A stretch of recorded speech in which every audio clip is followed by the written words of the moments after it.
Avuledi la massa. Ay, ay, ay, ay, ay.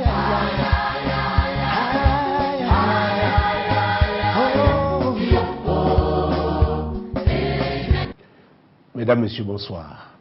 Ravi de vous savoir là à l'occasion de cette deuxième édition, dans le cadre de cette série, n'est-ce pas, sur la loi, la semence et la moisson, n'est-ce pas, tirée de Galates chapitre 6, verset 7. Pendant la dernière émission, nous avons insisté sur l'amour. Nous avons parlé de Dieu qui est amour. Donc, quand la haine tribale, n'est-ce pas, se trouve quelque part, Dieu n'est pas là. Quand on divise, on ne peut pas être de Dieu. Les agents de Dieu ne divisent pas, ne dispersent pas. Les agents de Dieu, n'est-ce pas, les serviteurs de l'Éternel bâtissent, n'est-ce pas, avec les principes de Dieu. Nous avons vu l'histoire de Zachée, ce chef de publicain, n'est-ce pas, qui avait saisi son opportunité, n'est-ce pas, et s'était repenti et a réparé, n'est-ce pas, les torts qu'il avait causés aux gens. J'avais alors dit, n'est-ce pas, qu'il était possible d'anticiper pour ne pas attendre le moment de récolter la moisson inhérente aux mauvaises semences, n'est-ce pas, qu'on a plantées, qu'on a faites, et qui inéluctablement font souffrir. Galates chapitre 6, verset 7, c'est la base, le fondement biblique de notre série. Ne vous y trompez pas, on ne se moque pas de Dieu. Ce qu'un homme aura sémé, il le moissonnera aussi. C'est l'apôtre Paul qui le dit. C'est l'Esprit de Dieu qui est en train de parler. Il dit on ne se moque pas de Dieu. Il y a des gens qui se moquent de Dieu à cause de leur fortune, à cause de la position qu'ils occupent. Ils croient qu'ils sont tout puissants. Ils croient qu'ils peuvent écraser, n'est-ce pas, les gens, les humilier comme ils veulent. Mais mesdames, messieurs, c'est l'Éternel qui parle, c'est le Créateur qui parle. Il est le souverain. Il est le tout-puissant. Personne ne peut échapper à cette loi. Donc l'apôtre Paul, n'est-ce pas, était en train de nous avertir. Il utilise cette émission, n'est-ce pas, pour vous avertir vous aussi. Ne vous y trompez pas. On ne se moque pas de Dieu. Ce qu'un homme, mon Dieu, mon roi, ce qu'un homme aura sémé, il le moissonnera aussi. Donc la moisson dépend de la semence. Si c'est une bonne semence, alors il y aura une bonne moisson. Ah oui. Pendant la dernière émission, nous avons vu qu'il y avait gain et gain. Les gains, n'est-ce pas, du méchant ne lui étaient pas profitables. Parce que ces gains ne sont pas durables, ne sont pas solides, n'ont pas un bon fondement. Mais l'Éternel est le vrai rémunérateur. Personne ne peut le corrompre. C'est pourquoi il tient à ce que chacun, n'est-ce pas, sème avec lui. Sème en considérant ses principes. Sème, n'est-ce pas, avec un fondement d'amour. Dans cette édition, nous allons parcourir plusieurs histoires. Des hommes qui sont démarqués, n'est-ce pas, par leur type de semences. Les semences qui étaient de bonnes semences, des semences qui étaient pour la gloire de Dieu. Et ces personnes ont moissonné.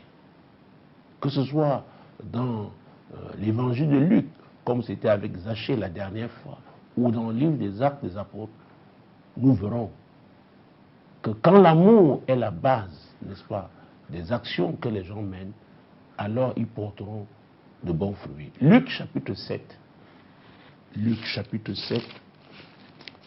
C'est le troisième évangile tel que classé dans la Bible. Luc chapitre 7. Nous allons commencer avec les versets 2 à 5. Un centenier avait un serviteur auquel il était très attaché et qui se trouvait malade sur le point de mourir. Or, je peux commencer avec ce verset 2. La Bible parle, n'est-ce pas, d'un homme d'autorité, un centenier. Il était à la tête d'un peloton de 100 soldats. Un homme d'autorité, un leader. Mais il avait un serviteur auquel il était très attaché. Pourquoi pouvait-il être attaché à ce serviteur? Certainement à cause de la qualité des prestations, la qualité de son travail, à cause de son caractère. Et là, voilà un mot très important, caractère. Sa façon de se comporter, de se conduire, son attitude a fait que son maître soit attaché à lui. Ce maître avait plusieurs serviteurs, mais celui-là, il l'aimait particulièrement. C'est pourquoi votre façon de servir va déterminer, n'est-ce pas, le type de rémunération que vous aurez. Ce serviteur était certainement un serviteur fidèle. Fidèle. Êtes-vous un homme fidèle dans votre service? Est-ce que vous honorez votre engagement,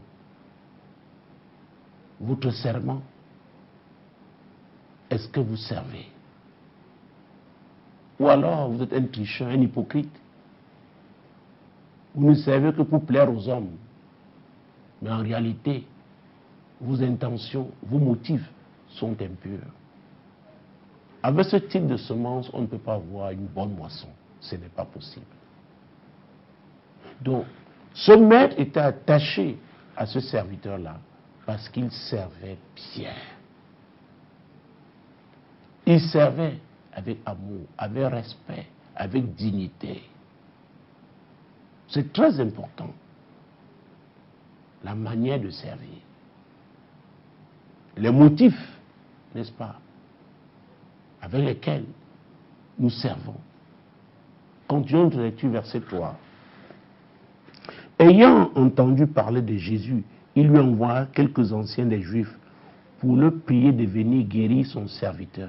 Vous voyez, ce maître souffrait du fait que son serviteur était malade. Est-ce que quand vous êtes absent, parce que vous êtes malade, il y en a qui s'inquiètent, il y en a qui peuvent prier Dieu pour qu'il vous guérisse et que vous reveniez à votre poste? Ou alors les gens se réjouissent parce que vous n'êtes pas là. Pendant que vous n'êtes pas là, ils savent qu'ils ne vont pas souffrir de votre méchanceté, de votre cupidité.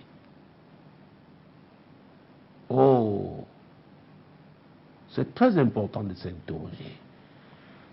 La façon de servir, la manière de servir. Est-ce que ce qu'on fait est utile aux autres?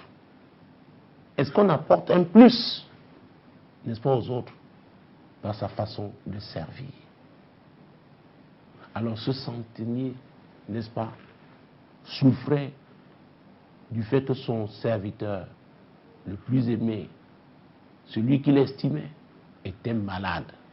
Donc il a eu recours aux anciens, n'est-ce pas, des Juifs, n'est-ce pas, pour qu'ils intercèdent auprès de Jésus, pour qu'ils viennent guérir, n'est-ce pas, son serviteur.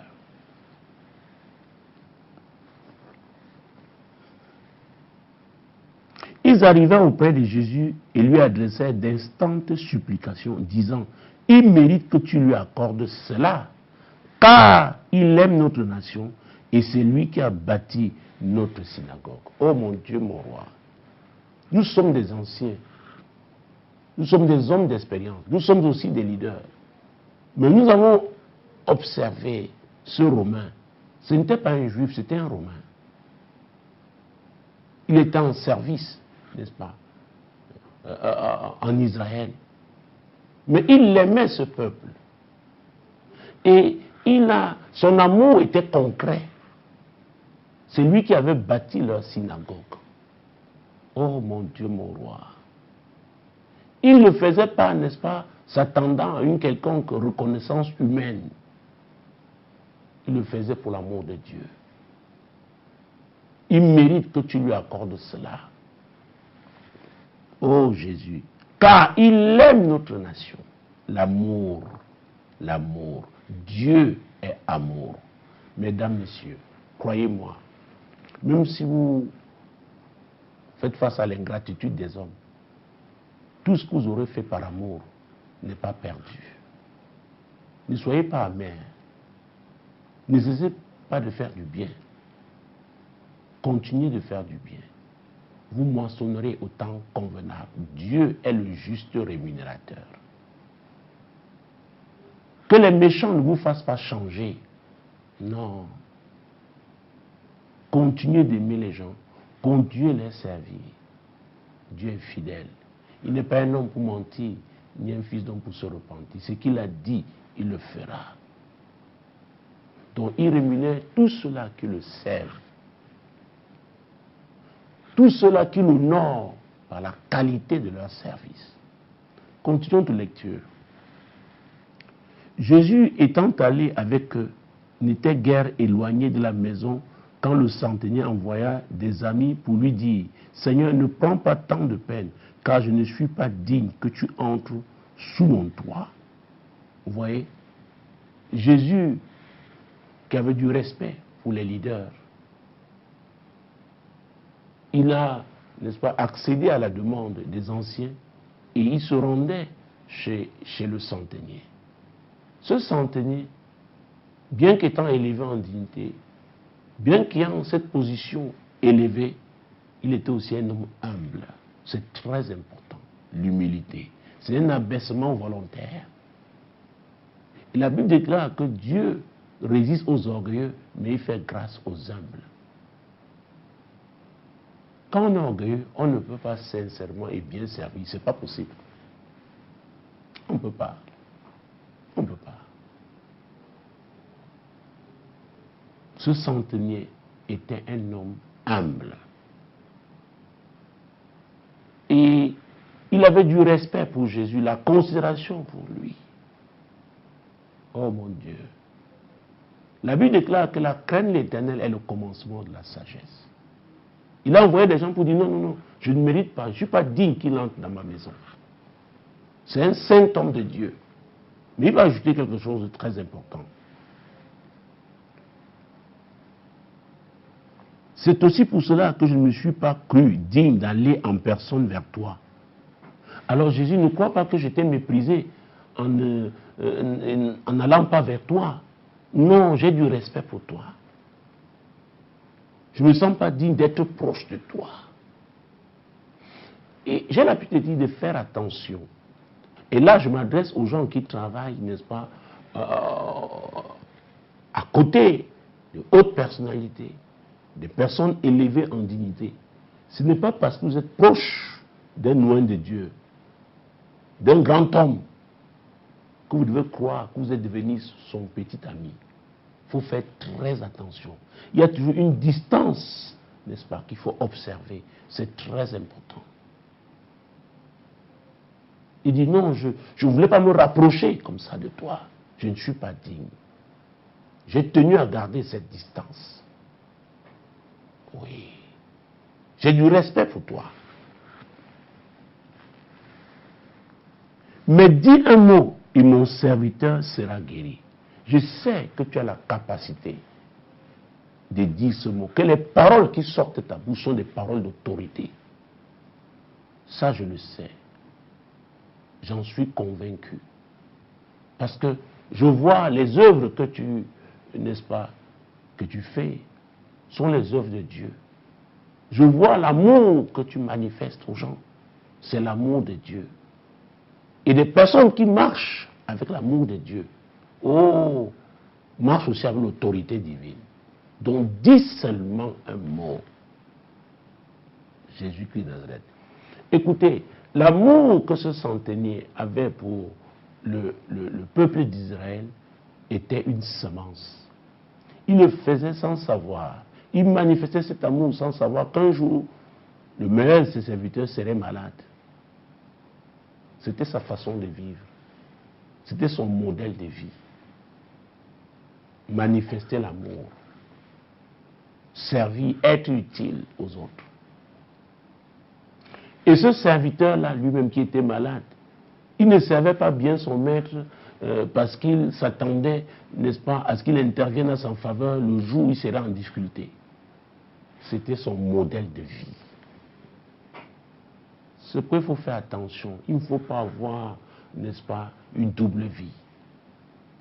Il faut être sincère, il faut être vrai. Vous engagez à servir, servez, quelles que soient les circonstances, parce que vous servez pour la gloire de Dieu. Et non pour être vu des hommes. Et non pour s'attendre à la rémunération des hommes. Continuons. Car moi qui suis soumis à des supérieurs, j'ai des soldats sous mes ordres. Et je dis à l'un va, et il va. À l'autre viens, et il vient. Et à mon serviteur, fais cela, et il le fait.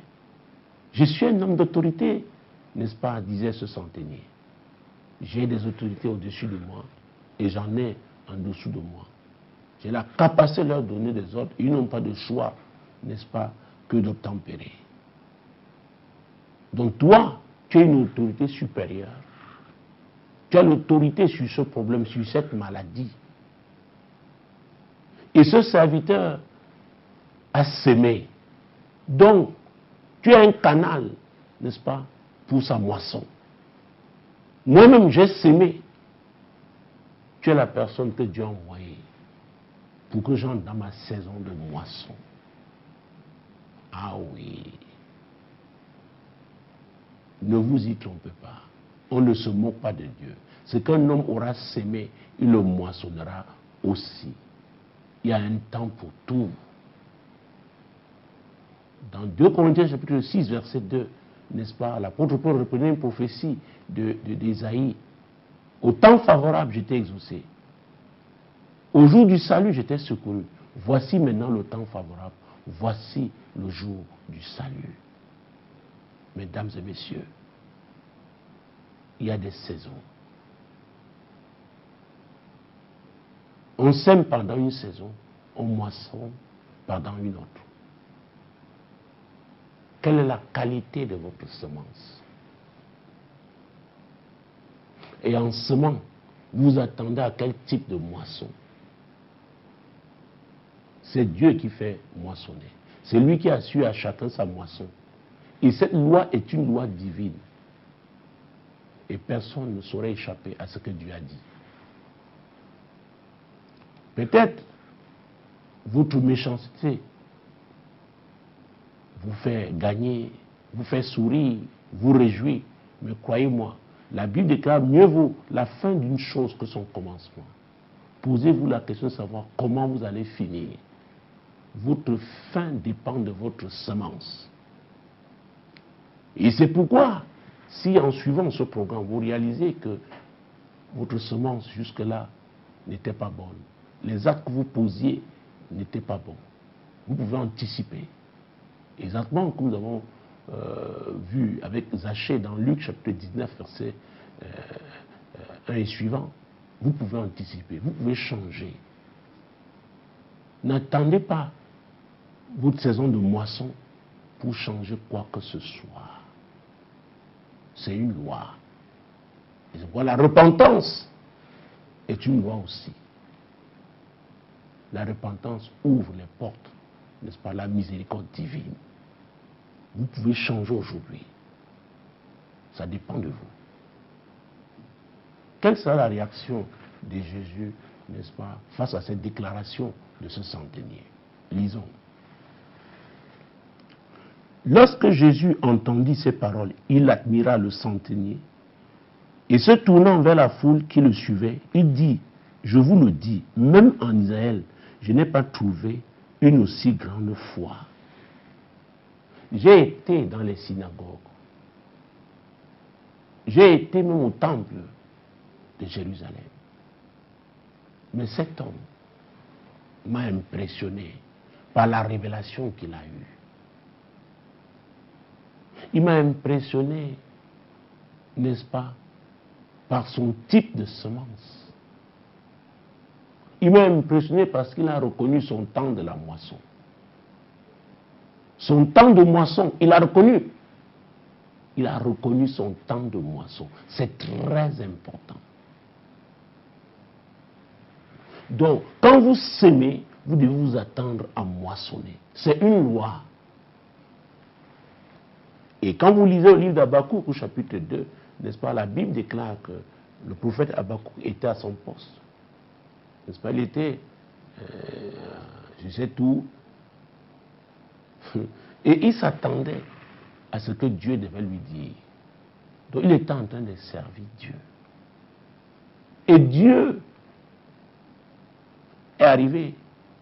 Dieu lui a parlé. Il lui a dit, grave cette prophétie. C'est une prophétie qui court vers son accomplissement. Si elle tarde, attends-la. Car elle s'accomplira. Elle s'accomplira certainement. Mon Dieu, mon roi. Parce que vous avez semé. Attendez-vous à une moisson. Si c'est une bonne semence, ce sera une bonne moisson. Si c'est une mauvaise semence, ce sera une mauvaise moisson. Mais entre-temps, maintenant, vous pouvez, n'est-ce pas, réfléchir, méditer sur votre type de semence et voir si vous pouvez anticiper aujourd'hui en vous repentant sincèrement. Oui. C'est ce que Zachée fit en son temps. Et finissons avec cette histoire. Je vous le dis, même en Israël, je n'ai pas trouvé une aussi grande foi. De retour à la maison, les gens envoyés par le centenier trouvèrent guéri le serviteur qui avait été malade. Alors, vous savez, les hommes qui font de bonnes semences, leur déclaration de foi sont puissantes. Elles sont puissantes. Ce qu'il a dit, ce qu'il a déclaré, parce qu'il était un semeur, un bon semeur, son serviteur, n'est-ce pas, a été guéri. Les deux ont moissonné, aussi bien le centenier, le maître, que le serviteur. Les deux ont moissonné. Ah oui, les deux ont moissonné. Nous pouvons continuer avec d'autres histoires. Puis, n'est-ce pas, nous restons toujours dans l'évangile de Luc. Allons cette fois-ci au verset 36 du même chapitre 7. Luc chapitre 7, verset 36. Nous allons prendre aussi le verset 37, le verset 38 et le verset 39 pour commencer. Un pharisien pria Jésus de manger avec lui. Jésus entra dans la maison du pharisien et se mit à table. Et voici une femme pécheresse qui se trouvait dans la ville, ayant su qu'il était à table dans la maison du pharisien, apporta un vase d'albâtre plein de parfum. Il se tint derrière, aux pieds de Jésus. Elle pleurait, et bientôt elle le mouilla de ses larmes, puis les essuya avec ses cheveux, les baisa et les oignit de parfum. La Bible parle d'une femme pécheresse, une prostituée, bien connue dans la ville, qui a saisi son opportunité, exactement comme Zachée avait saisi la sienne. Simon le pharisien, la Bible dit même qu'il était un lépreux. Il a invité Jésus, n'est-ce pas, dans sa maison. Il l'a invité à manger. Jésus a accepté.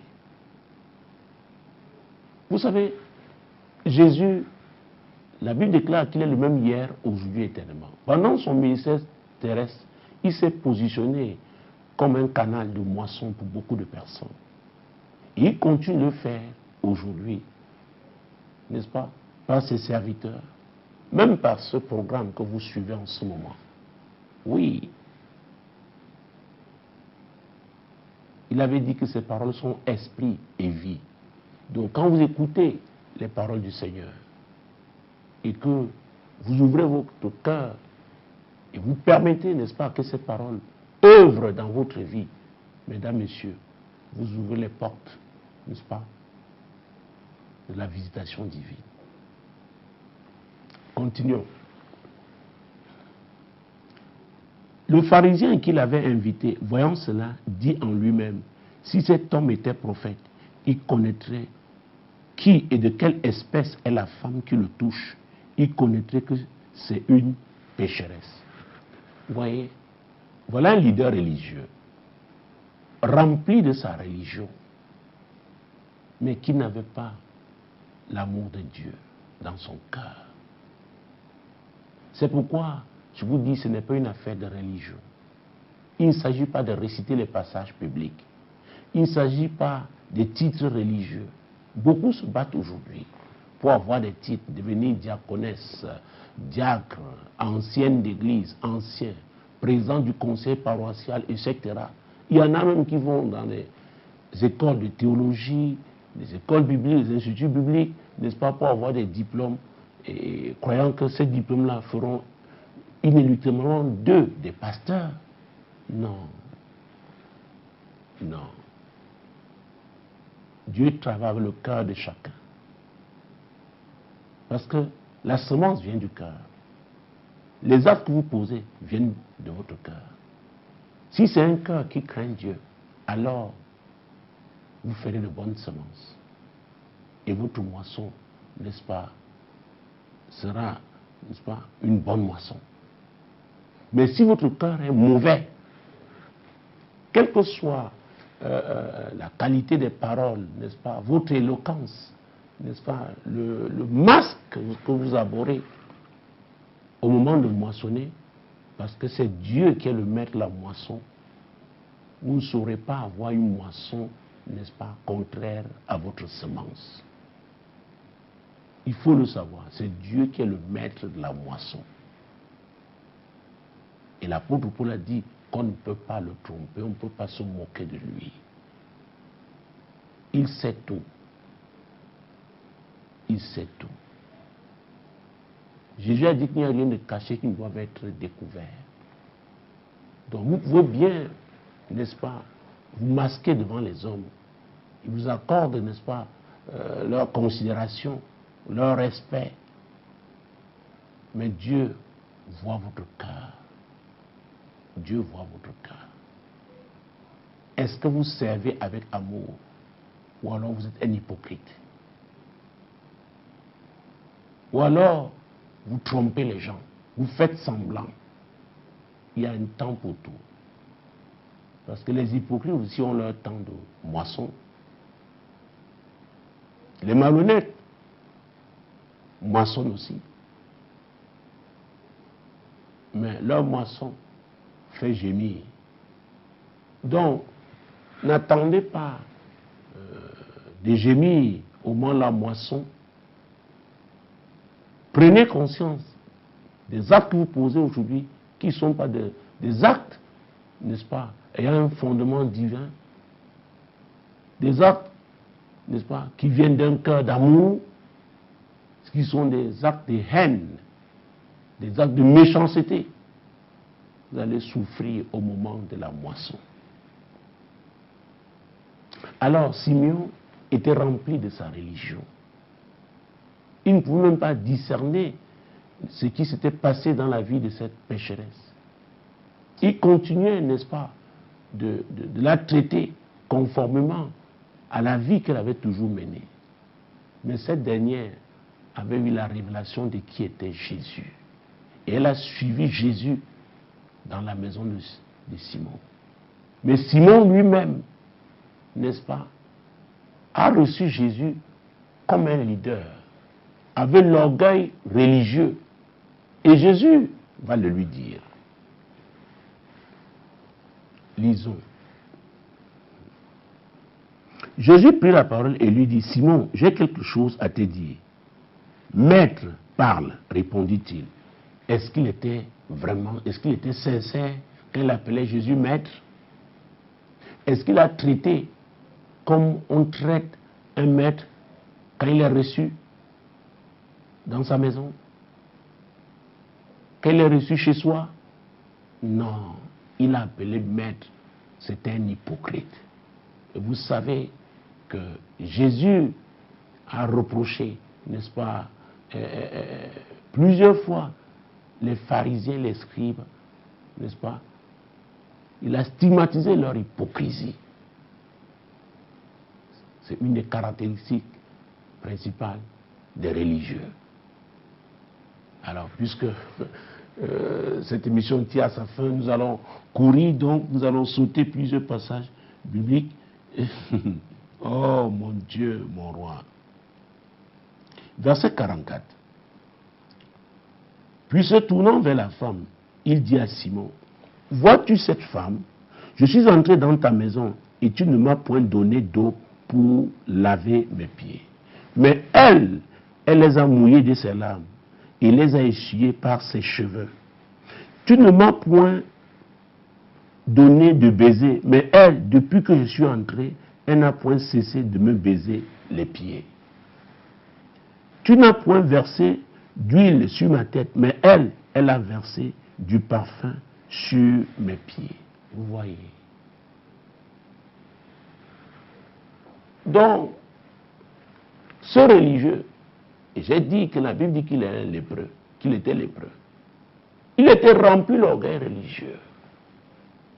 Il ne s'est pas humilié devant Jésus. Il n'a même pas observé les règles traditionnelles d'accueil.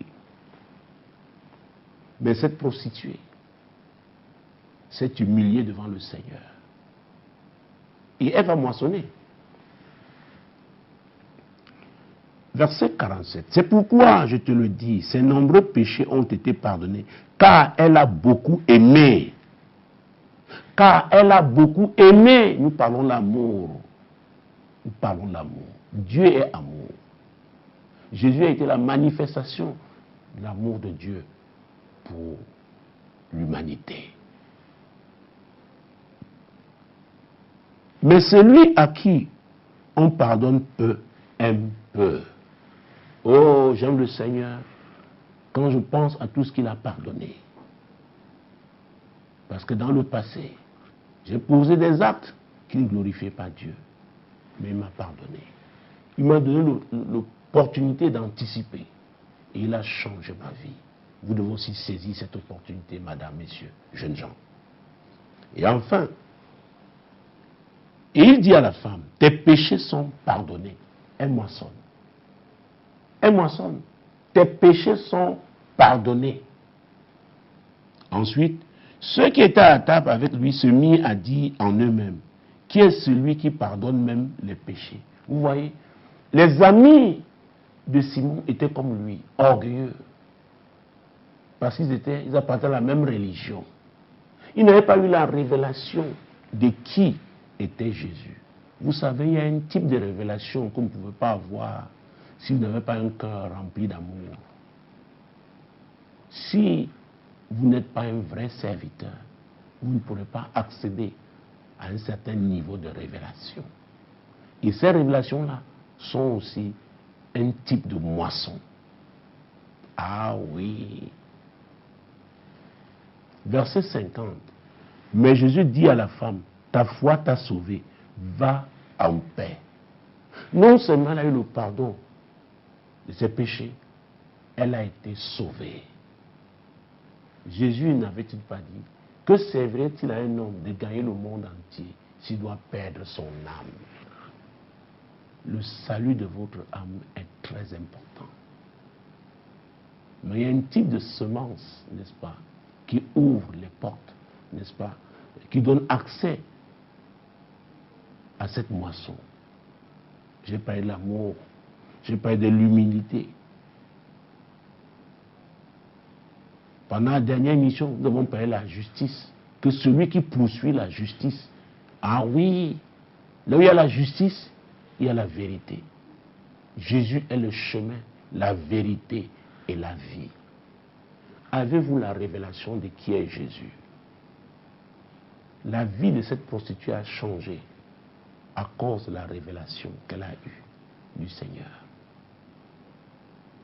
Contrairement à Simon, qui a reçu Jésus dans sa maison, mais sa religion a été une barrière, une muraille entre lui et Jésus.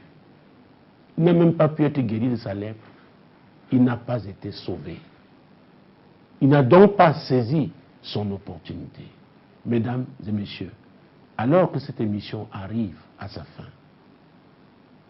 je veux croire que vous avez saisi la vôtre.